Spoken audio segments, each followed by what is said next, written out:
Greetings and welcome to another edition of Diggin It with Eric Richey. So glad that you're here.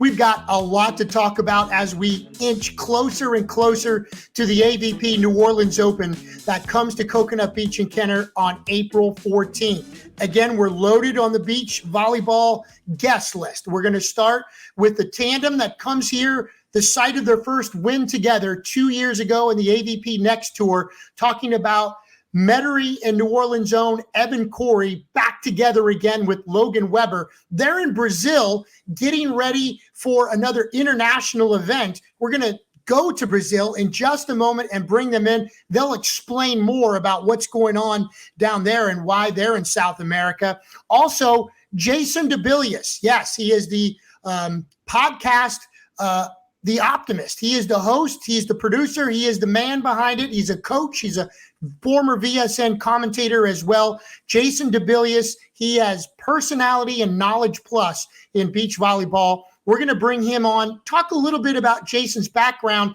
and have him break down the field for the AVP New Orleans Open coming again in just a short time, both on the men's and loaded women's side. But as we do each and every week on this podcast, we start with the winners from this past weekend in club volleyball. And we're going to start once again with an incredible team, Infinity South 17's Jeremy. That's right, Jeremy White, the head coach of Southeastern. This first-year club continues to win. They're now back-to-back. They win first at the AAU Super Regionals in Birmingham. Hey, we told you last week about Miranda Hollencheck. She's down in the middle bottom row. She's a libero playing up, tremendous player from Hannon. Well, I want to tell you about a couple other players. Just to the right of Miranda is Carmen Pelto. She's number 19. She filled in the middle because one of their players, this is prom season, right? So she had to fill in and did a tremendous job, Carmen Pelto. And then I always want to bring up on the far left, number 7, that is a setter, Sierra Kirsch from Hannon. She is one of the best setters in the state of Louisiana, just flat out. So together, that team combined for another first place finish for Jeremy White and the Infinity South program in Birmingham. Another incredible club we talked about quite a bit, the NOLA 18s. There's just part of that unbelievable team. Big Ellie Schneider there on the far left. He's the Kansas bound.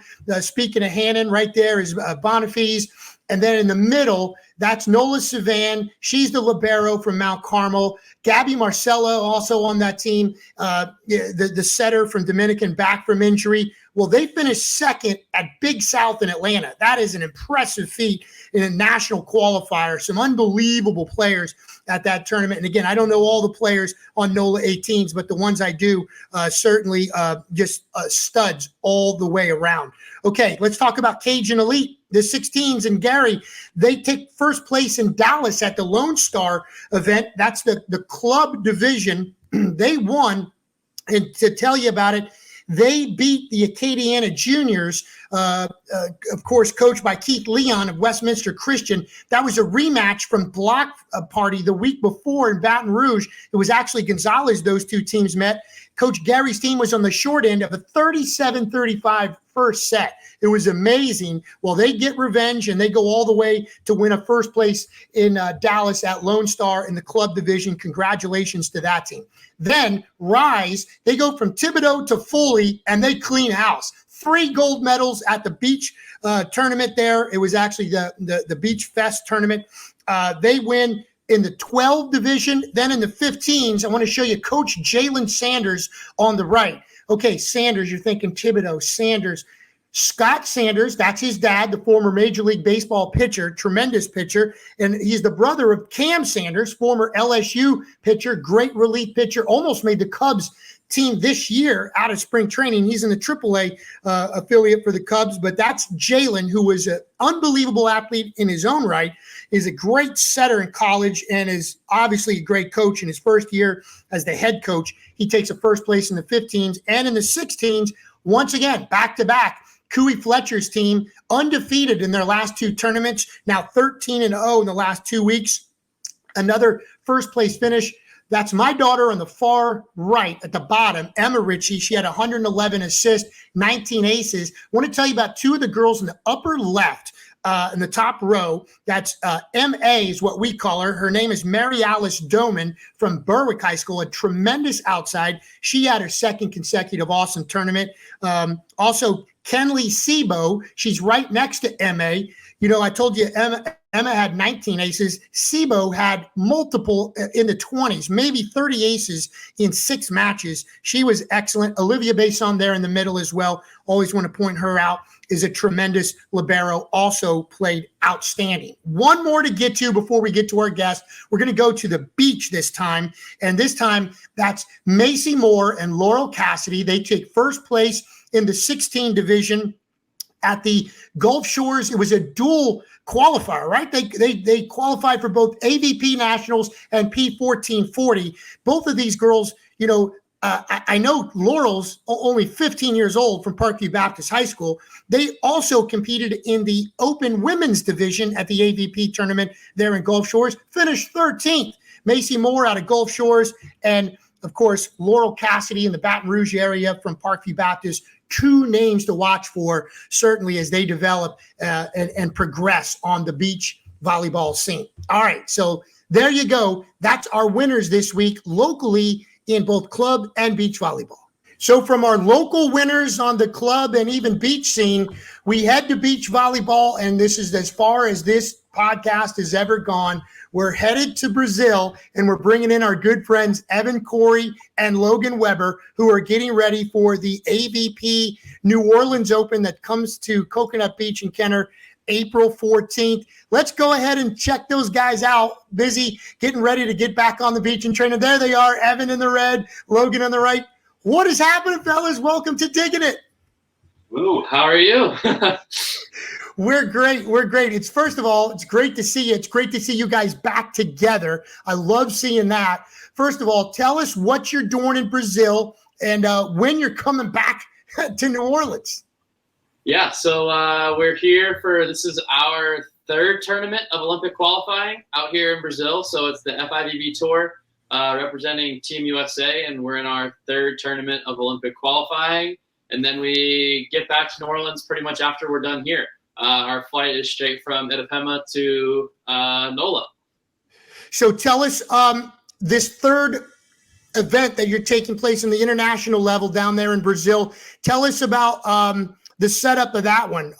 Big field, who's in it? What's your expectations? And bring us up to date on the last 2 as well. Yeah, it's been a whirlwind going through the last few months. You know, we've kind of always we've had pride in the fact that, like, we try and play as many tournaments as we possibly can. So a lot of people chose to kind of forego the first couple of tournaments just because they were kind of in what's traditional off-season time. So we went down to Doha in Qatar, which is where the World Cup was recently. So they still had all of their infrastructure and everything for the World Cup. That was pretty wild. There was everywhere we drove, you would just see like 5 or 6 different soccer stadiums. It was that was a pretty wild one. And that was the first time that either of us had gotten to play in the Elite 16. So there's kind of 3 tiers of World Tour events. There's the Elite, which is the top, the Challenger event, which is the kind of middle ground, and then Futures. So that was the first Elite 16 that we were able to do, which was awesome. We unfortunately lost in our first round of the qualifier there, but it was still a cool experience to get to go and finally play like one of the top level tournaments. And then La Paz, Mexico was 3 weeks ago. And we lost in the final round of the qualifier for that one. And that was a challenger event. And then this tournament in Brazil is also a challenger event. So there are 16 teams automatically in. Most of the top teams in the world are here at these challenger events, especially during Olympic qualification. It's pretty much all of the top teams. So there's 16 teams automatically in, and then everybody else is playing for 8 spots going through the qualifier, which is tomorrow. So obviously we have the expectation of qualifying and then just kind of seeing what we can do. But just trying to get on track again. We played a bunch of our first World Tour events back in October and qualified for a bunch of those. So we're just trying to kind of find that groove back and get everything rolling here. No, that's awesome, Logan. Hey, Evan, tell me about some of the competition that you faced in Qatar, faced in Mexico. Give us some of the names that stood out, some of the teams that you guys played, and piggyback on that, if you guys will, just on some of the other teams from the U.S. that are down there that you guys are battling for positions with. Yeah, so I mean, I think some of the teams that people would recognize, especially in Louisiana, the top teams in the world. So you have like Norway in the Elite 16, and then the Swedish jump setters were in Doha and in La Paz. I think those are the top two teams in the world that I think everybody would really recognize right now. You have that little blonde curly hair kid on Sweden, and he's all over every single kind of social media you can imagine. He's basically the star of it right now in beach volleyball. And then Norway, they recently won the Olympic gold medal. So obviously they're the best team in the world. So there's not really any other way to put it.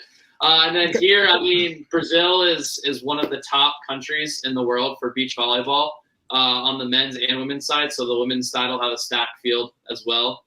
And then for us on the U.S. side, there's, I think, probably around 7 teams really going for Olympic qualifying. You have Triborn and Kim Schulk, who will also be in the New Orleans AVP. I think they are tied for first, or they're second. I think they're second in the U.S. for Olympic qualifying right now.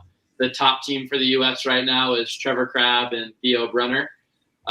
They've done pretty well at their first 2 events. And then you've got a young up-and-coming team kind of like us, Andy Benish and Miles Partain. And then you've got ex-NBA star Chase Budinger with his partner Miles Evans. And then the 2 Taylors, Taylor Crabb and Taylor Sander, who Taylor Sander is still making his transition from indoor, and he's playing with a guy that's already been to the Olympics in Taylor Crabb. So, I mean, just on the men's side alone, the U.S. it's pretty stacked, and then you add in the world, it makes it a pretty challenging thing.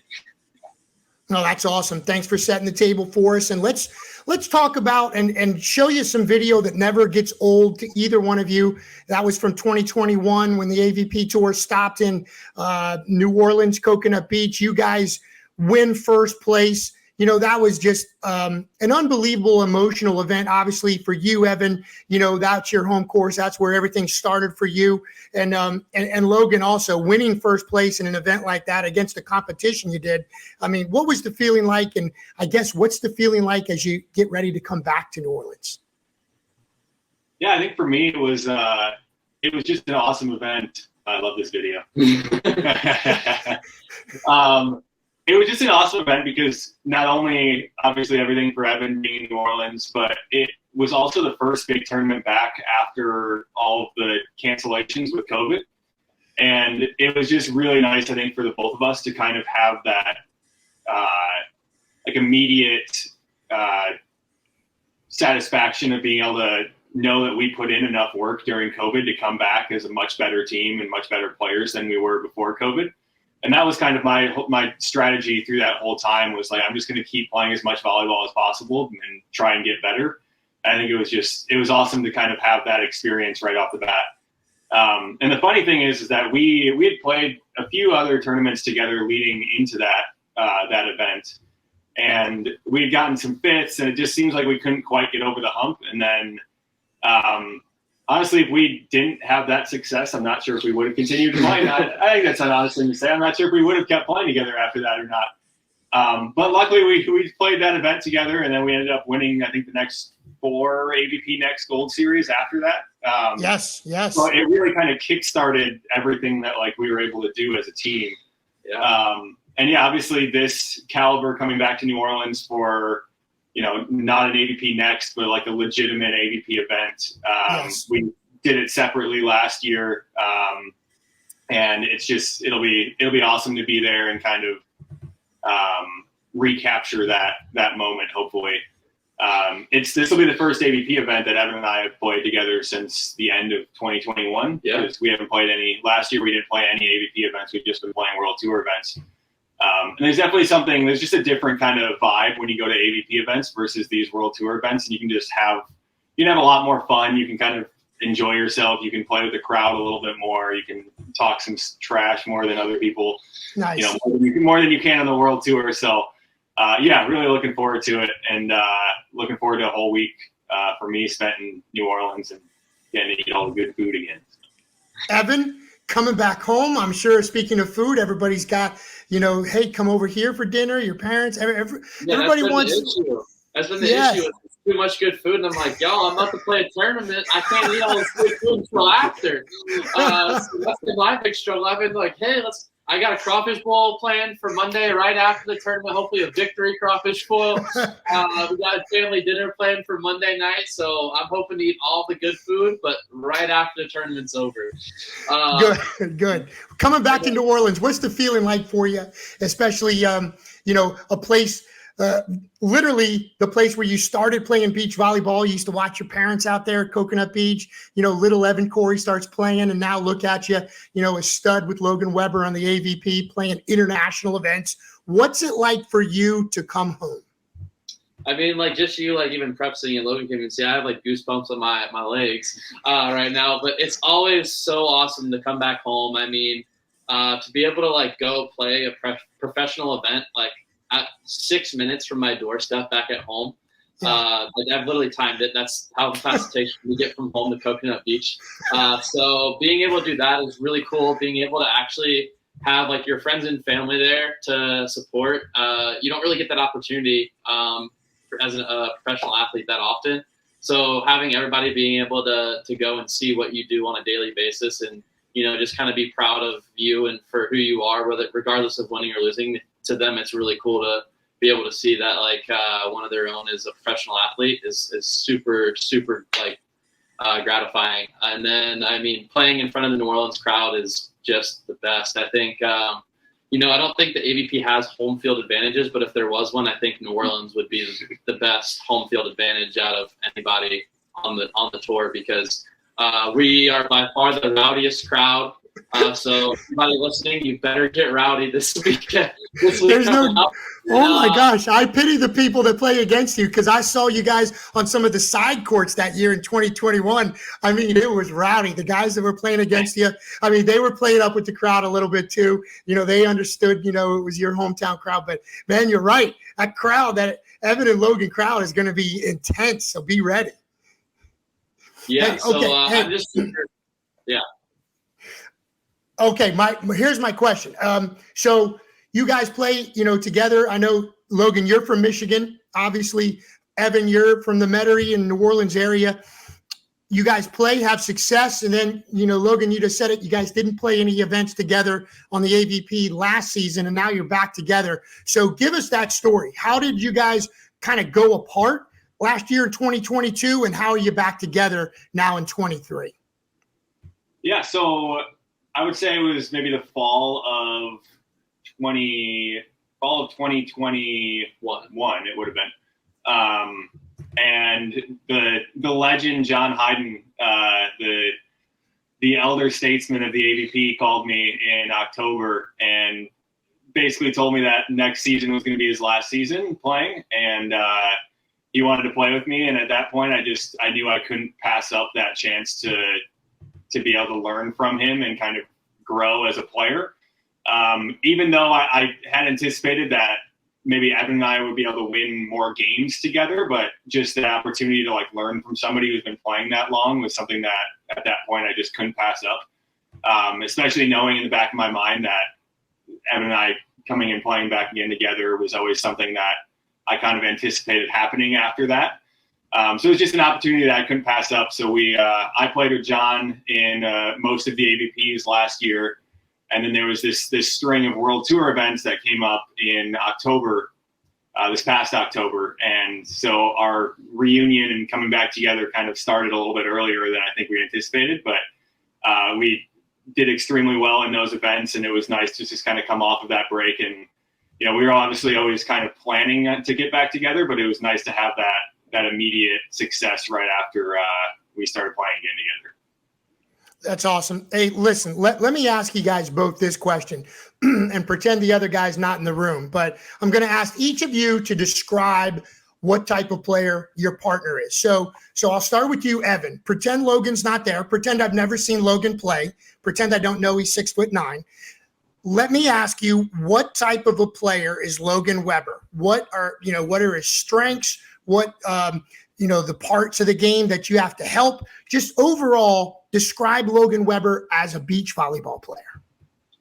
Yeah, so I think a lot of people see this thin, wiry guy coming out on the court, like 6'8"-ish, and I think it's pretty easy to assume whenever you see somebody like a little bit thinner, they're not as athletic, they're not as physical, but it's kind of the opposite with Logan. I mean, he's still a freak jumper, still has a pretty heavy arm, so everything you would think about this guy that doesn't we're two very similar or two very different builds. I'm a lot bigger, and then he's got that thinness to him, but he still packs a punch in his swing, still gets super high on his jump, and expect to see a lot of pretty cool blocks.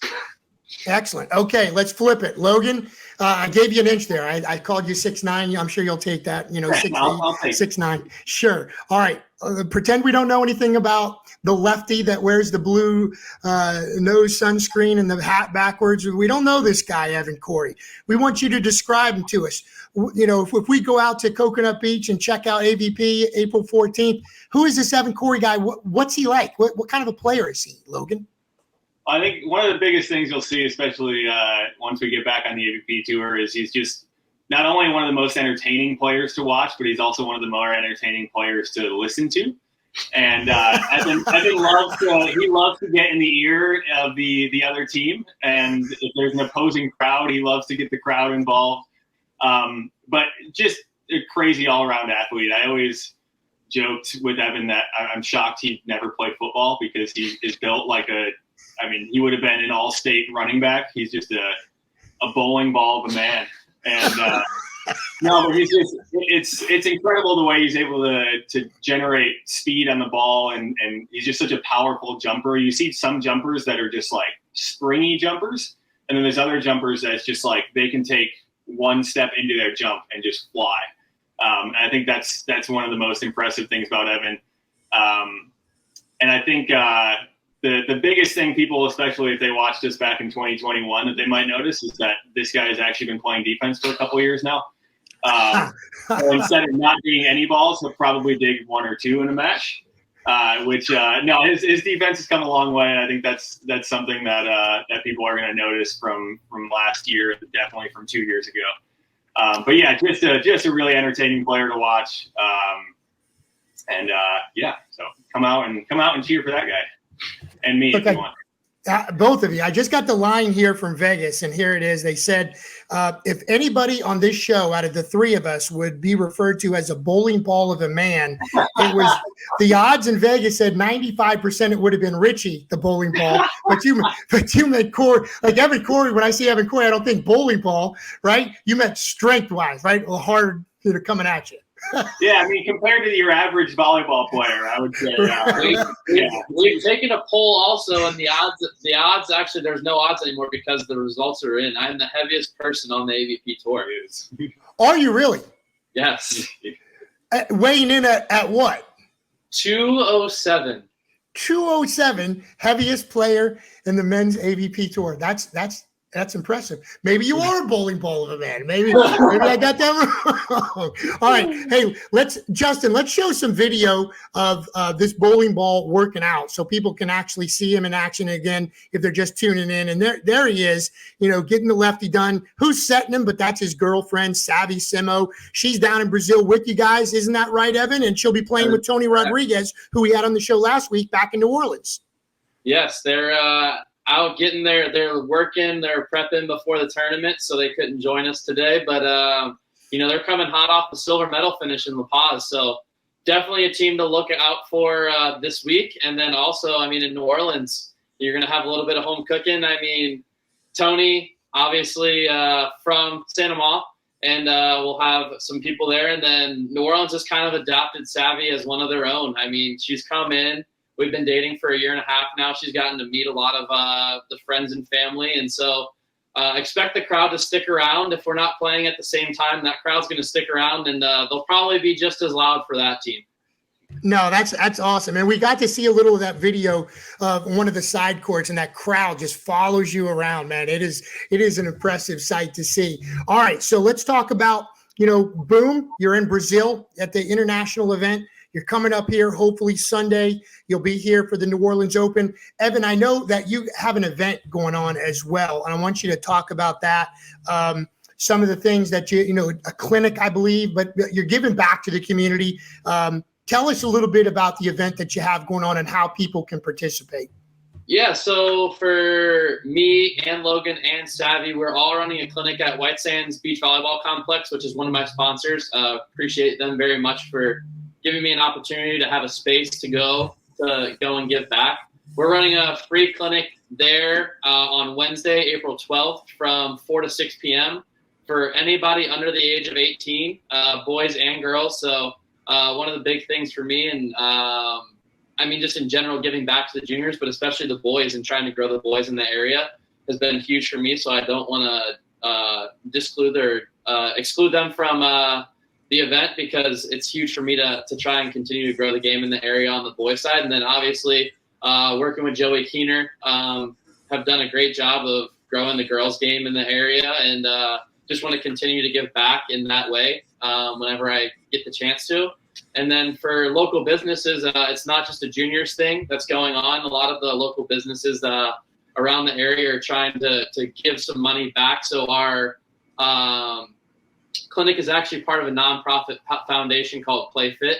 And the foundation, we try and give back to underprivileged kids. Obviously, we give the opportunity at clinics and stuff like that, but one of the monetary goals of the clinic is to give underprivileged kids sports equipment and trying to get them nutritional needs that they aren't able to get on a daily basis because of family situations and money situations. So we are just trying to get a lot of businesses involved, and not only will you be involved in the clinic, if you are a business and want to donate, we're working with the AVP to get you some awesome perks at the event over the weekend. So not only are you winning by giving to a great foundation, you're also winning because you're going to get to hang out and see some cool things at the AVP. Evan, if there are some businesses out there that are watching or listening to the podcast and they want to get involved, how would they do that? Yeah, so I think the best way to be to contact me directly. We've got a bunch of sponsorship packages that go along with the clinic. So, there's varying degrees of money that people are able to give. So contact me directly through Facebook or Instagram. My Facebook is just Evan Cory. Instagram is Evan Cory Volley. And my last name is Cory, not EY. A lot of people mistake that one. Or you can reach out to my email, evancory13@yahoo.com. And we're just, I'll send you all the information you need on the sponsorship stuff. I'll send you the link to pay, and we can get it going. That's awesome. And I know that you mentioned that obviously Savvy and Logan are a big part of this as well. Logan, what are these clinics like for you? When you get junior clinics out there, you get these young players, maybe you take, the blockers, and what do you try to tell them in just a short time during one of your clinics? I think a big part of it for me is just inspiring people to want to continue to play, as well as just giving quality information from a technical sense. Growing up for me in Michigan, I was never really coached playing volleyball until I got to college, basically. And I know for a lot of kids, just having one little clinic or one player come in and work with them, even if we're only directly working with a kid for 3 or 4 minutes, but those 3 or 4 minutes can really be inspiring to them to want to continue to play. I have a couple stories that come to head when I was younger, and things that were just able to propel me into wanting to keep playing volleyball. And I think a lot of the times, especially with volleyball, it's not super accessible to a lot of kids, especially beach volleyball, especially boys in certain parts of the country. So just to be able to give, an hour of our time to hopefully be able to inspire people to want to continue playing is huge. And I think the New Orleans community in general is just amazing. I've seen throughout playing tournaments in the U.S. so many different beach volleyball communities around the country, and New Orleans is definitely one that's, I think, at the top of the list just in terms of how passionate they are about their people. And I think just being able to grow that from younger people all the way through your adult players is huge. Outstanding. Well, what about the rest of the season for you guys? Kind of give me your goals. You know, obviously the AVP schedule, we can all look that up, but just some of the events that stand out to you guys. And are there any more international events coming up, and just kind of your goals for 2023 as we just embark on the month of April? Yeah. So, I mean, obviously we're just starting to get into season now. Things are about to get a lot crazier. I mean, the calendar just keeps getting more and more packed as the season goes on. And I mean, we are expecting to go probably until around the first week of December this year. So it's a super long season. It's a lot longer than most other sports. So we've got to prepare our bodies just to be ready for that long grind of a season. So I think goal number one is to stay healthy. Obviously, always is to try and be as healthy as we can, put in the work so that as the season goes on, we're getting stronger, not weaker. And then, you know, we've talked a lot about goal setting and stuff. And I think the biggest thing for us that we kind of want to do is continue to just perform better and better as the season goes on, rather than trying to put something quantitative and tangible. We just want to try and be able to play our best volleyball and produce good results. And obviously good is not nearly as tangible, but if we feel like we step out on that court, give our best effort, and play our best volleyball and continue to get better as the season goes on, then we're going to end up in a pretty good place at the end of it all. Well put. Logan, put a bow on it for us, buddy. Tell us about the season for you, what you want to get out of this year, and just set the stage for all these local fans getting a chance to watch you and Evan in action again. Yeah, I think just being able to grow, especially in terms of World Tour experience, is going to be really important for us this year. This will be our first year really playing a full season of World Tour events. And I think that not only helps us in terms of obviously the tournaments themselves, but also coming back and playing these AVPs and just being able to play a little bit loose and a little bit just having more fun, because again, we know that obviously these AVPs are super important to us, but it's not quite the stress level for the players that you get at these World Tour events.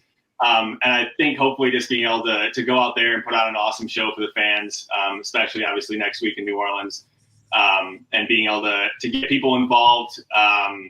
We're the Team Beach Cowboys. We have our kind of team name that we're rolling with this year, and being able to kind of get people involved in that and just be something more than just like robotic volleyball players is something I'm really looking forward to this year. And, you know, giving people a team to root for instead of just, you know, Cory Weber, where, you know, we're able to come out here, we have a theme, we're going to go have fun, get people involved in all the tournaments. But obviously, you know, New Orleans is going to be a special one for me. I love the Hermosa Beach Open just because we both live there now, and being able to play that. My family is always able to come out to Hermosa Beach, which is going to be really exciting for me. And yeah, being able to go out and hopefully win an AVP this year. I think that was maybe one of the few tangible goals that we really set forward. And hopefully it's just next week. Hopefully knock it off early. I like it. We'll knock it out next week, and then we'll go for winning two. I like it. Team Beach Cowboy, is that right? We're the Beach Cowboys. The Beach Cowboys. Yeah. You're the Beach Cowboys. Beach Cowboys. Go, Logan. Go ahead, get that hat if you got it. Yeah. I forgot I had my hat. My hat's in my suitcase. But giddy up! There you go, Beach Cowboys. Yeah. You need Kid Rock to do a little remake. Oh boy. Yeah. And we've got a little something in store for New Orleans as long the lines of that. So okay, all right. If you wanna see something fun, you should come out to the AVP on Saturday and support. We won't tell you quite what it is yet, but that's our hook to get everybody to come out to the AVP Saturday. Should we tell them what to wear? I like it. Let me see. Maybe a cowboy theme is a hint. It's very cowboy. There's going to be a cowboy theme, and if anybody wants to help support, I can only say that you should. You could probably go cowboy theme. We've got the Wannabes from Baton Rouge. They've got a cowboy theme going, and then if you're not full on cowboy, you should probably wear some sort of jean shorts. That would be my one. That's good. That's good. Hey, look, we like the teaser, man. That's pretty good. That's already got us, thinking what the heck is going on. But hey, listen, best of luck to you in Brazil, first of all. Take care of some business there. Best of luck to you. Tell Tony and Savvy we said hello, and can't wait to see you guys up here back at Coconut Beach, AVP New Orleans Open, April 14th to the 16th. Evan, Logan, man, we root for you, buddies. We can't wait to see you. Best of luck. Thanks so much for being on the show. Thanks, Eric. Thank you. You got it. You guys take care. So there you have it. Our first segment is wrapped up here with Digging It. Don't go anywhere, because coming up, we're going to a guy who knows volleyball better than most people do on this planet. Talking about Jason Dibelius, who has his own podcast. He's going to help us break down the AVP New Orleans Open coming up in 2 weeks and get more in depth on some of the other names to look for as well. And again, this show being brought to you by Bayou Granite in Homa and on the West Bank. We'll take a break. We're back after this. Since 2000, Bayou Granite has grown to be Southeast Louisiana's largest fabricator of stone countertops. From precise laser measurements to state-of-the-art water jet and CNC machines, we can handle your kitchen and bath needs as well as any commercial projects. Let our expert staff design and customize the right material for your home or business. Stop by our new state-of-the-art fabrication facility and showroom today at 9622 East Main Street, or call us at 985-637-4911. And don't forget to like us on Facebook.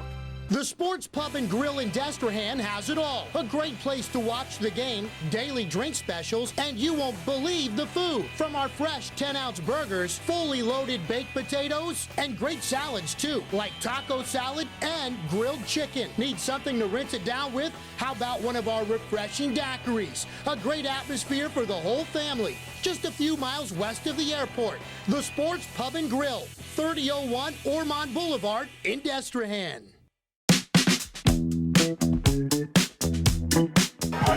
That ball's trouble. My goodness, he played that. For the match, Cory. Got it! And that's it! Evan, Cory! Good stuff right there. We showed that video with Evan and Logan Weber in the last segment. This time we actually got to hear the audio, and there's a good reason we played that audio, because the man behind the voice is joining us next. That's right. We go back out to Hermosa Beach this time, from Brazil to Hermosa Beach, and we bring in Jason Dibelius. He's a coach. He's a podcaster. He is a commentator. Man, that video will live forever in VSN fame. When you look at that video, Jason, man, what goes through your mind? Man, I got goosebumps. I actually have goosebumps just listening to that. We did that was 2 years ago in June, and it was my first center court opportunity. I did the NVL in 2016 in Hermosa Beach here, but that seemed more significant. The atmosphere seemed a little bit more electric, and there's nothing like having like a hometown crowd guy, Evan Cory, along with Logan Weber. I mean, it must. If I got goosebumps, let's just put it this way: you take that, you multiply it by 15. I can't even imagine what Evan Cory was feeling. Right. No question about it. But again, we found out quickly your talent, and we knew your knowledge, right? You were doing interviews for us. Like, I met you for 5 minutes and we were doing interviews together, walking around. Sean Ledig, I think, introduced us. But man, I went back and looked at some of that video. You got the personality, you got the knowledge, you got the voice, the whole package, and doing play-by-play and commentary. But a lot of your fans know you from your podcast, and you're about to do, when we'll get into the news program you're about to do, right? The Undivided. But tell us about your podcast, the volleyball podcast. You get tons of plays and stuff, and the volleyball community loves it. Yeah. I'll start with the podcast by saying this. I had no idea that it would become like this big. I think the viewership is through the roof on YouTube. I think for volleyball, I got numbers significant to that sport. In fact, I think I exceeded my expectations. Audio, iTunes and Spotify. You live in LA, you're stuck in traffic. You're always going to want something to listen to. So why not volleyball? So I think I owe a lot of that to the volleyball players who had the ability to just pick up the phone and say yes. Right. We always talk about these volleyball clicks. There's here, they're there, whatever. And sometimes, you're in this sport and you feel like it's oppositional. But I just want to take this moment and speak up for the players. Like, all of these clicks really have nothing to do with the players. They were so accommodating from every level. I had Sharif from Qatar, do it from Doha via Zoom. I just had Trevor recently, the last 4 weeks. Kristen Nuss dropped in town, came in studio. As you see, my studio is pretty cool, but I love it. But I think I wanted to start by saying that I'm eternally grateful to the players, because now the podcast has grown into something else that went beyond volleyball. The option. The option is the option. Sorry, I didn't even answer the question. The option started as a volleyball podcast, but I had a bigger agenda than volleyball. I wanted to get out there and provoke thought on the 4 pillars of life. One is sports, entertainment, health and wellness, and current events. And I wanted to take important subject matter for all of these things and what I call is quote unquote raise the question, shape the question, and optimistic, if not hopeful, that the audience we can answer that question together.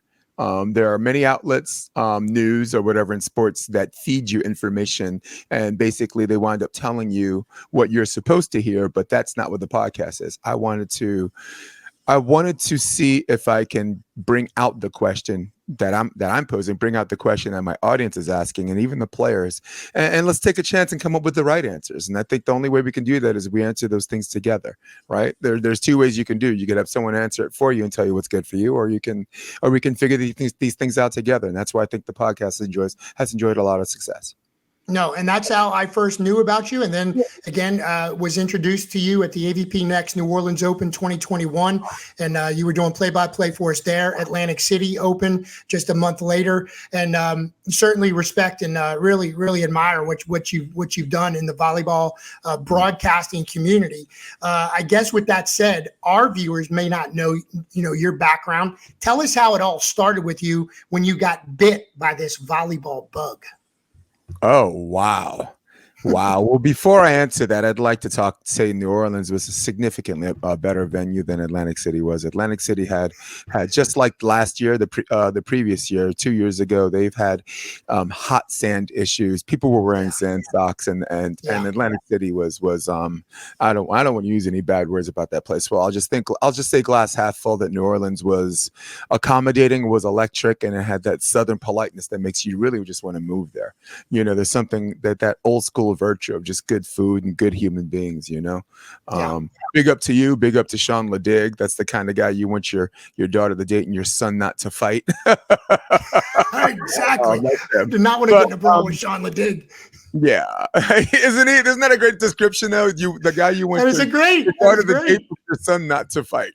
I could say the same thing about Evan Cory too, right? So, but like I said, it's that Louisiana virtue. We just named 2 different people. So now, and for volleyball, and I'm from New York. In New York, you if you're from Brooklyn, you have to play the big 3. That's basketball, football, and baseball. And I was a long arm, barrel body kid. My wingspan is 6'8".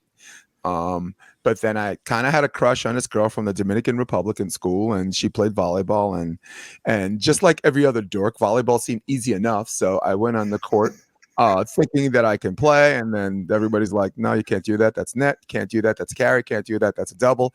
Can't do that. That's a foot fault. And I'm just like, geez, and when I left, and so many people could share my sentiment. When I left, I felt like picture you're on the boat and you catch a flounder, right? And you take the flounder and you just throw it on the boat, on the deck on the boat. And everybody's just watching this flounder just flop around and gasp for water, oxygen or something. And everyone's just staring at this fish flop. That's how I was the fish. I felt like the fish. So long story short, I bought a book called American Volleyball Coaches Association Handbook, written by Doug Beal and 2 other coaches. And I coached myself. Bought a fake ball in my backyard in the winter in the snow, bumping to myself. And a year later, I was playing competitively. And 3 years after that, I was playing professionally in Germany. Wow, that's a great story. Yeah. So how far did you take your playing career before you started coaching? Well, I went to Hunter College for a cup of coffee. I was there just to play volleyball. I never went to class. I subsequently finished my education at Marymount Manhattan. Got my BFA in acting, but I wound up going to Germany and played for a military community team. I was in the United States Army. And then I tried it for the Army team, flew me to Fort Benjamin Harris, Indiana. They were interested in me. But then a German team was also interested in me. So battalion commander had signed a request for my release 5 months out of the year to play volleyball. What position did you play? I played outside hitter. But what happened was I went to the Olympics just to watch USA play Japan. I was on a send-around mission with the Italian Army, and a bunch of us wound up in Barcelona. And I ran into a coach, and I told him I was an outside hitter, and I was an exceptional outside hitter. I was left-handed, hitting left side, which most lefties will tell you is really easier on your shoulder, right? You don't have to really like open up as much. You just kind of like jump and swing as hard as you can. Yeah. And I ran into this guy. His name was Mario Trebic. He was the head coach of the Netherlands, who'd won a silver in that Olympics and won the gold against the Italians in '96. And he told me I should set. He said, I'm 6'1", my wingspan 6'8", I'm left-handed. And then I I started watching old Olympic videos of Jeff Stork. Jeff Stork was an old Pepperdine guy who'd won the gold in '88 and was also in the Olympics in '92 who won the bronze. And I mimicked his style and became a setter. Came back to America. I set a little bit here and there. I didn't want to go to nationals. Nationals cost a lot of money, but I did compete and set with two teams that won national threes 3 times. I set for Paul Lamb, who won nationals in '96, and I set for some guys who played for Bameso. Frankie Valdez, who lives on the West Coast, God bless him. Just a bunch of crazy Dominican guys that only lost 1 set in that 2-year time span in 2004 and 2005. And I still love indoor, but when I moved to Hermosa Beach, I really haven't touched an indoor ball except to coach. So I've been playing a little bit of beach until you play as much beach until the wheels fall off. And that's where I'm right now. Retired and coaching and happy. And coaching well. And let me just give you a firsthand story of you coaching. Again, you were doing part of a documentary that I'm going to ask you about in just a minute, but you came to White Sands in Baton Rouge. My daughter and Coach Terry Hebert from Curling's Catholic, multiple state championship coach, his daughter, Izzy Hebert, they were playing. You were doing your thing. You're very social. You're, making your way around, and you stopped and watched Emma and Izzy for maybe like 2 minutes. And there was a timeout, and you were like, how much you guys winning by? And they were like, we're losing. You're like, you two are losing? And you like literally got in their ear and said, like, you're like, all right, I want you to do this. I want you to do this. Emma, Izzy, do this, boom. And they came back and won. And then you just walked away and just like, that's what I do. That's what I do. You can see, but the cerebral part of the game is what I'm talking about. Like, I couldn't just walk up to a volleyball match and see something, make it click. And, again, motivating words, but knowledgeable words. Describe yourself as a coach. And if you even remember that. I'd like to use the description that a lot of people describe me as, and that the word is savage. So that name was given to me. I didn't give myself that name. No one walks around and says I'm a savage. And I do remember that day because when you're a club coach, and this is an absolute salute to all of the real club coaches all over the United States, you don't have a lot of video on your opposition. So you become acclimated to making adjustments right on the spot by watching them warm up, by watching them play. For example, when your daughter was playing, I noticed her opposition, the person who was playing opposite or the right side, was when she was angling her platform, she was facing forward, right? And both forearms were going this way. And when you face forward and your forearms are that way, look where my forearms are. They're facing up. So my arms are facing up. That means that it can go to the target, but it also allows the ball to do other things. Most likely the ball pops straight up where they have to bring it back, resulting in a free ball or a down ball. And you might even get an ace or two. And I think she got 3 aces during that run when she came back. And when they figured that out, she kind of gave me a look like, oh, cool, that was awesome, And to your daughter's credit, they were intelligent enough to just keep serving there until the other team made the adjustment, which they didn't. Right? Some juniors, they get a couple of aces and then sometimes they outsmart themselves. They're like, all right, they know I'm going to serve here. Let me just switch the serve. She didn't do that. It was to her. It was like a football game with 4 plays in your playbook. It was Novocaine. She just hammered it until right. She just hammered it until she was numb. So, I can't believe you have that great a detail of memory of that, because that's what happened. That's exactly what happened. But that's dedicated to all of the club coaches who have to the indoor coaches who have to look across the net and watch the other team warm up and diagnose how you're going to approach the game, and then most importantly, after that first time out of that first set, how you're going to make adjustments. Same thing applies to the beach. So dedicated to them, and it also, lastly, shows you who the real coaches out there as opposed to the glorified babysitters, right? When Rafu Rodriguez and Kevin McCullough qualified for the Manhattan Beach Open, I mean, I helped him out a little bit, but I was in that position. I was a glorified babysitter. My cat could have sat on that bench and they could have made the draw. That was the year they beat Gibb and Patterson the first round as a 16 seed in Seattle. And I helped, and we kind of helped each other out because I actually played in Manhattan Beach that year, and Kevin and Ali were staying at my house, so I was helping them too. So that's glorified babysitter, right? Me doing some real work. Jake Uratia and Earl Schultz made the main draw, their first main draw in Hermosa Beach 2019. That was all me. That had my fingerprints all over it. So I love it. Jason Dibelius, he's a podcaster. He's a commentator, and he's a volleyball coach as well. We're talking to him from Hermosa Beach, his hometown right now, and that's where he does his podcast, The Option. We're talking coaching, and I know you've coached, club. Didn't you coach college as well? Give me some of the places where you've coached at, Jason. Well, just California alone, I was the director of operations at Loyola Marymount University, which really means assistant coach. John Mayer, head coach John Mayer, and all his cleverness. The NCAA only really allows 2 coaches, so he just recruits a whole bunch of coaches and gives them different titles. So my title there was director of operations, but I was there to coach the coaches. I was there to email him feedback, 5 things that I liked about practice, 5 things that need to get better. So I filmed all the practices and games, and John Mayer and I had daily dialogue almost every day that entire season on whatever, which is something I don't think any coach should put themselves through. You have to deal with me every day. It's crazy. I was also the head coach at City College, New York in 2008. I took a bunch of kids from Harlem, and we qualified for the Northeastern Collegiate Volleyball Association playoffs. Their first time in 10 years. Their best home conference record in 10 years.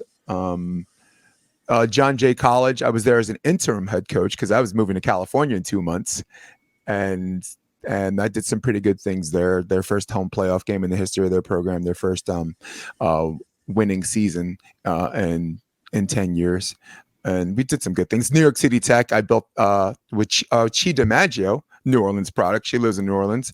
Her and I had built that program from the ground with no club to be an NCAA. In fact, the last player registered for class, our 6th, registered for classes like 20 minutes before the first match.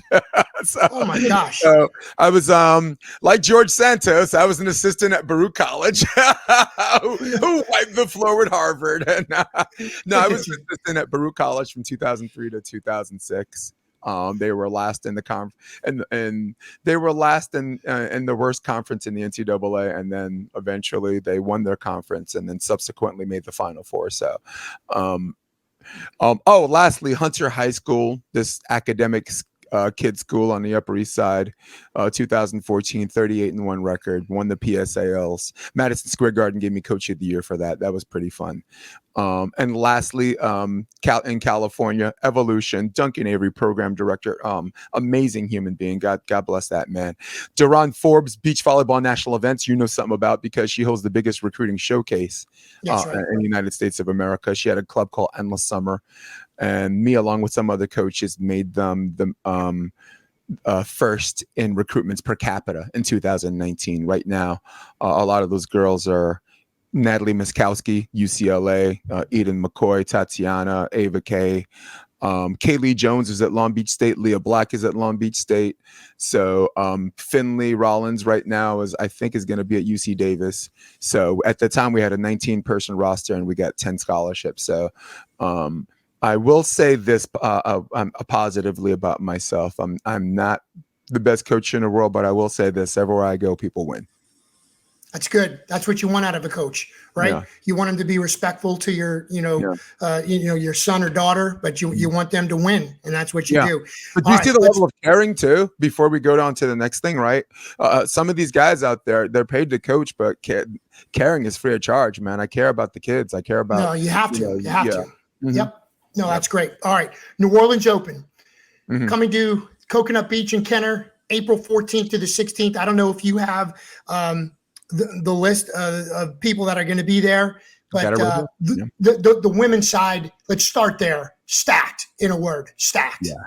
Well, I'd like to say something about the women's side. The women have done so well on the international scene. When you happen to have all of them in the same place, it feels like an FIVB tournament. So this almost feels like a de facto MVP, FIV, beach volleyball world tournament. The sample size, look no further than Louisiana itself, right? 2 weeks ago, before the Elite 16, you had Kristen Nuss and Taryn Cloth beating Tony Rodriguez and Savi Simo. 3 of those 4 girls went to LSU.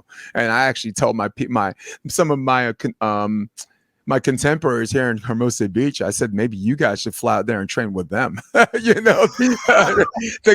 about that, right? 3 of the 4 girls went to LSU. No doubt. Hey, let's start there. Start with Taryn and Kristen, and I know you've been very much following them. We have video of them when they won this event 2 years ago, and they won by default in the finals. Right. But here's semifinal video from 2021. Tell us about these two and how remarkable their journey has been. Well, there's nothing in the world more inspiring than looking at 2 girls who bet on themselves. Right? They have done politically and like on the court. They've done a lot of things where they call their own shots, and it's a position that everyone as human beings want to be, because you are responsible for the result. You never want to be in a situation where someone else is in charge, but you're the one that has to bear the responsibility if it goes wrong. So to their credit, I mean, let's go through the roll call, right? I mean, their senior year at LSU, 37-0 record, right? They go to their first regional tournament, won. They go to Coconut Beach, the forfeit, won. They go to Wapaka, same year, won. They go to their first Gold Series, AVP Atlantic City qualifier, main draw, won. They go to their first FIVB tournament in Australia, get the last spot at the qualifier with 0 points, qualified, main draw, won. Manhattan Beach, they finished a solid 5th, losing only to April and Alex, and subsequently Sponsel and Clays. And then one of the best matches of the year, 40-30 38 AVP Chicago against the best team in the world, the gold medalist, showed that even when they lose, they win. So there's that. I can go on and on and on. We're only going to be here for a few minutes. If we had an extra hour, I can go on and on about the 2 of them. And as far as Tony Rodriguez is concerned, I have this feeling, I don't know how the brackets are going to shape out right now. Nuss and Cloth are the Cloth for everybody. Everyone keeps calling her Cloth. Yep. They're the 4 seed, and you got Savvy and Tony at the 12 seed, and I don't know if they'll cross paths until the semifinals, but it'd be nice, because a year ago, if you remember, they had a night game and Tony got hurt. Do you remember that? They had it was so emotional. We had her on the show last week, Jason, talking about it. It was, her career flashed through her eyes with her history of knee injuries, but luckily it wasn't an ACL. She was able to rehab, took 6 months off. She's out there in Hermosa Beach with you, and she's actually training right now with Savi in Brazil. But look what they've done. You were just talking about it. They took silver in Mexico. Yeah, again, 3 out of those 4 players were LSU. That's Russell Brock's fingerprints all over them. That's Hamilton, right? Who's the assistant? Drew Hamilton, who was a longtime assistant at LSU and is now full time with Kristen Nuss. They just the only thing I got to say about those coaches is Russell's always been a pretty good coach, and Drew's got to be ready to travel. The guy doesn't like to fly, but it looks like his team might be going to Paris. So, in my estimation, it looks like a 2-horse race, and everybody's like, "Oh, there's so many worthy candidates," and they're so right. But you know me, I like to put myself out there, and I said it's really right now the remarriage of Sarah Hughes and Kelly Chang, USC partners, and Kristen Nuss and Cloth.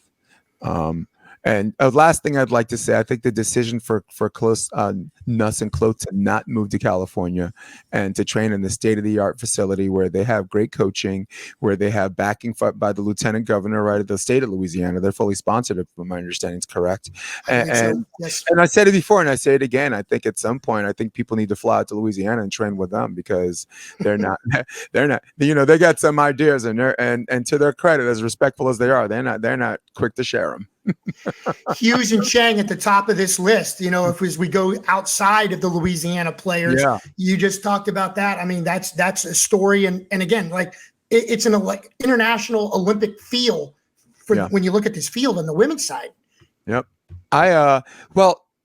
It's crazy because it looked like Kelly Chang, formerly known as Kelly Clays, she was having success, but she felt like there wasn't something that was filling this void. There was a void psychologically where there has to be this level of comfortableness with her partner, right? One of the biggest things in beach volleyball, when I interview some people, I ask them this question: how does it feel to have a partner where you don't have to deal with your partner, right? And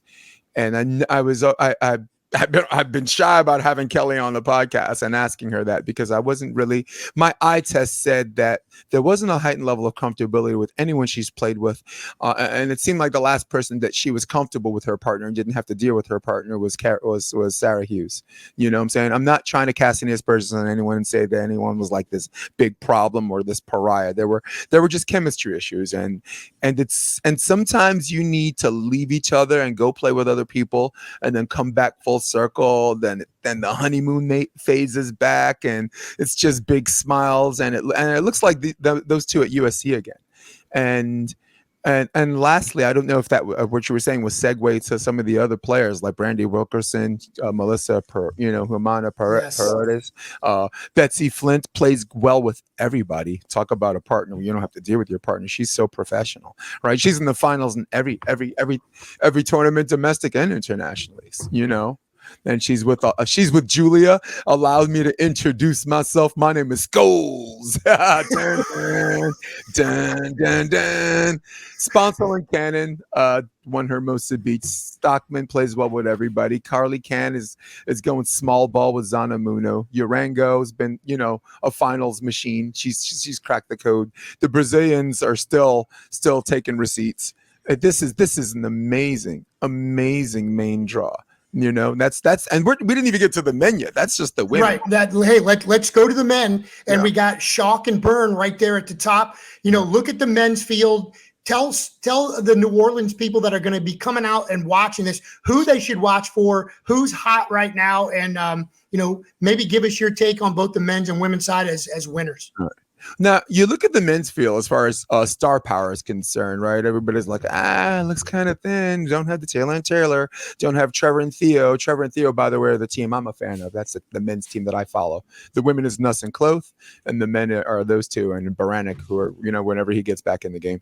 But I'm like, don't let star power fool you. You got Brewster and Kyle Friend. Kyle Friend, who's a full-time defender. The first time I met him is, like I said before, that term, taking receipts at the net, man. That dude is handing out blocking lessons. That's the team I say look out for. If you look at Tim Brewster, he's got a little John Mayer in him. He's got a little that extra pop on that swing where the approach looks subtle, and then all of a sudden it's like whoop, So those are the guys I say watch out for. Of course, Rafa Rodriguez, who loves New Orleans, he always has a good time out there. But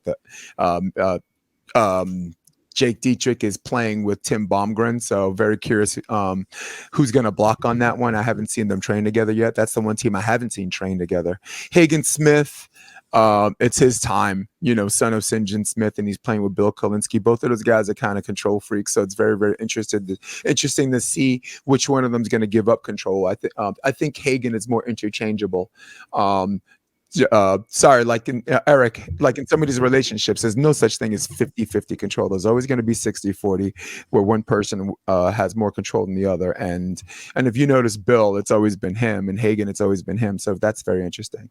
But underneath all of this, boiling in the pot, underneath the flame of the main draw are these amazing, fantastic qualifier matches. If you live in New Orleans, you got to come out because you're going to miss some of the best matches possibly in the whole tournament. You got Lev Prima as the 1 seed playing with Skylar Del Sol. Andrew Dentler, who 2 years ago in New Orleans made the semifinals with John Ferrari, who he's playing with Prima's old partner, Jacob Landell.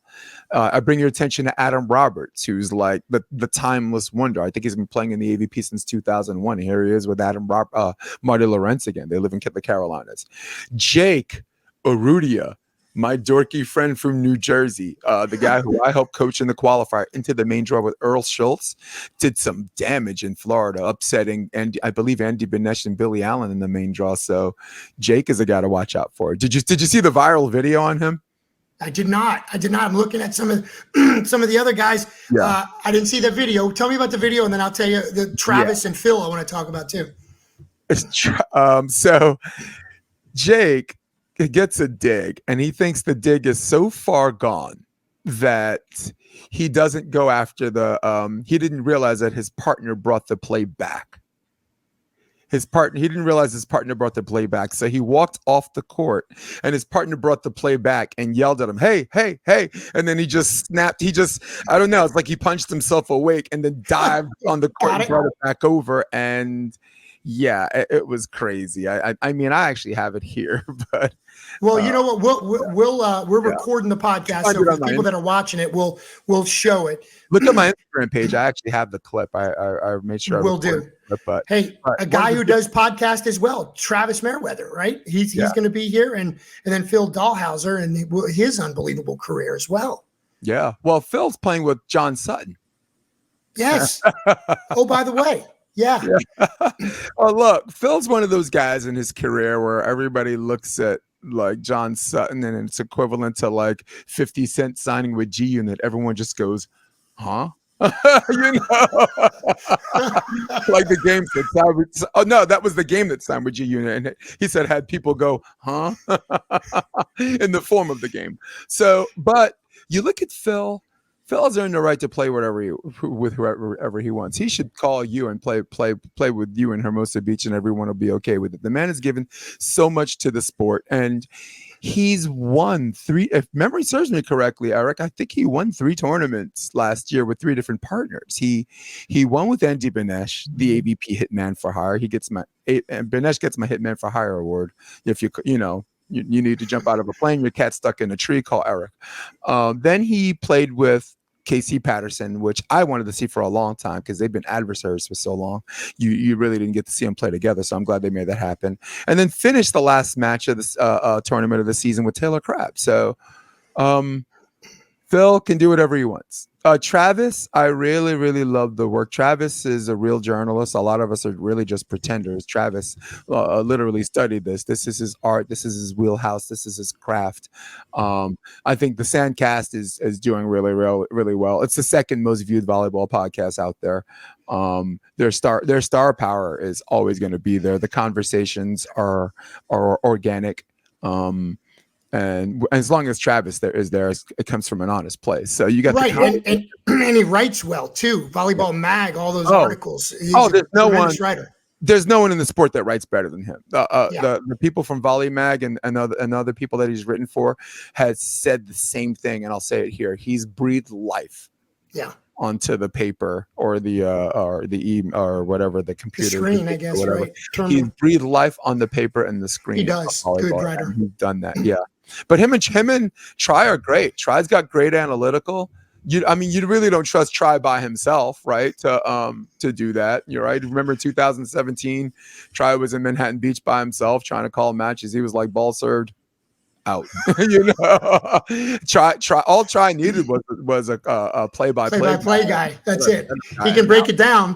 But it's tough when that. Yeah, I know. Now look at him. They're just and you cheer for Travis. Don't you cheer for Travis? No, that's why I brought him up. I want Travis to do well. I want Phil to do well. Obviously our local guys. That's why you're on the show too, is to give us knowledge. I hope Ian Bicko gets in. Ian Bicko's on the reserve list. Ian Bicko. There you go. Sorry. Hey, look, we got to go. But, again, we could talk for another hour just on each side of the net. But it's always a pleasure to talk to you.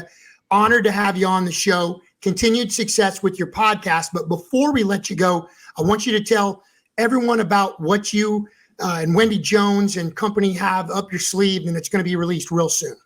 Right. This Friday, we have a news outlet called Undivided. So Undivided predicates our news with hard-hitting current events, and it's coming from a place of objectiveness, political homelessness, and critical thinking skills. So it's one of those things where we tackle these subjects from a place as politically neutral as a human being can be. We're not machines, we're people. So there's always going to be some bias, there's always going to be some agenda, but we checked all of our boxes. Wendy's centrist right, I'm centrist left, and Ashley, who just joined the show, who was the producer, has just joined the show last minute because we've had some clips and films of just her talking to everybody, and the production team is like, there's no way you can't have this girl on. So Ashley Clark has also joined us, but it's called Undivided, and you'll get pure and honest, unfettered takes because our advertisers let us say whatever we want. So the ability to say whatever you want,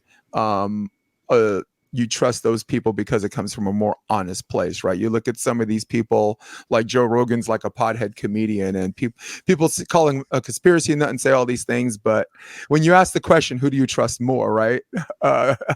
Everyone's like, not him, and I'm like, you never answer my question. Who do you trust more? So with us, you ask that question, who do you trust more? And I'm going to tell you the answer is no one. Gotcha. I love it. Hey, where can people find it? Is it YouTube, Undivided? Yeah, Undivided is going to be on YouTube. And if you want to know more about that, Wendy Jones' site is BeBetterMedia.com. She's awesome too. Please tell Wendy I said hello. You can just look up my last name, and you can't hide. You can't have a personal life with a last name like Dibelius. No doubt. Hey man, you're an awesome talent. Keep it up. Love what you do, and I can't wait to see you again in person. When you do, we'll go out and get some good Cajun food and have some drinks. Dude, I am so ready. I might come down there last minute. I'm just curious. We'll be here. Yeah. All right. You be good. Thank you so much. That's Jason Dibelius getting it done in the coaching scene, the podcast scene, and the commentating scene in the volleyball world. We're down to our final time out on Diggin' It. We'll be right back to tell you what's coming up this weekend on VSN. Since 2000, Bayou Granite has grown to be Southeast Louisiana's largest fabricator of stone countertops. From precise laser measurements to state-of-the-art water jet and CNC machines, we can handle your kitchen and bath needs as well as any commercial projects. Let our expert staff design and customize the right material for your home or business. Stop by our new state-of-the-art fabrication facility and showroom today at 9622 East Main Street, or call us at 985-637-4911. And don't forget to like us on Facebook. Hi, my name is Will Sermon from St. Charles St. John Parish Farm Bureau. On behalf of my entire staff, I want to wish all the players and coaches the best of luck. Real service, real people.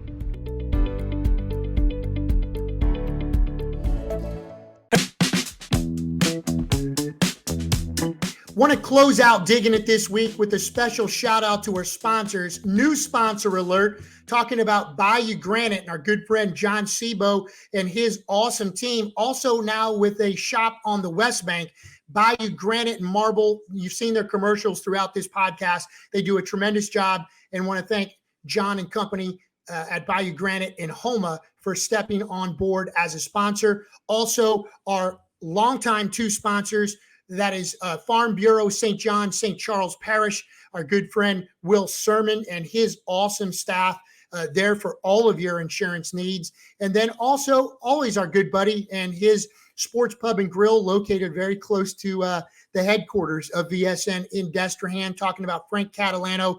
And again, thanking him and the sports pub and grill as a sponsor for many things on VSN, but also here on Diggin' It. So want to thank our guest, again, Jason Dibelius, breaking down the field, which includes our first guest, Evan Cory and Logan Weber. Again, congratulations to all the club and beach winners this past weekend on the junior scene. Our director is Justin Thomas. I had too many J's going on this week. Our director, Justin Thomas. Pop yourself in, Justin. Show everybody the love. Let's just get some love from Utah. So we were in Brazil. We were in where were we? Hermosa Beach, California, and now we're in Salt Lake City, Utah. This is the man, by the way, all the graphics that you see, I'm going to give you some love now that I messed up your name right off the bat.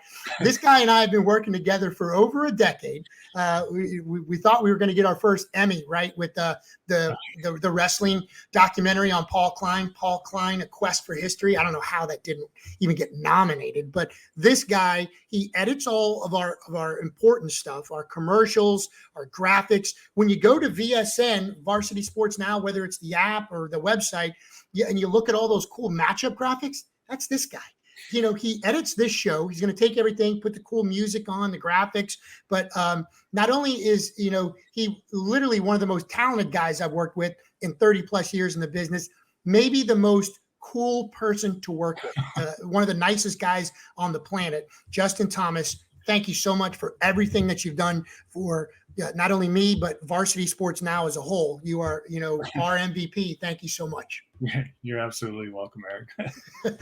I appreciate it, man. So get to work, man. I got to start editing. I got to get the Little League World Series. Where are they now feature? That's what I wanted to say. That's what's coming up. Coming up, we have a Little League World Series. Where are they now feature going on the 2019 East Bank Little League All-Stars. Reese Roussel, Ryan Dara, Marshall Luke, Egan Prather, Barry, all these guys. We're going to feature these guys, and we're going to live stream some of their games and show player features as well. And that's coming up starting on this Thursday, the day this show drops. It will be our first game will be Holy Cross at Brother Martin. We'll later do Erath at Letcher and feature Marshall Luke, of course, the LSU commit. He'll be pitching in that game. Then on the 15th, we'll have Brother Martin at Jesuit. 5 of those 12 players from that Little League roster are playing now varsity at Brother Martin.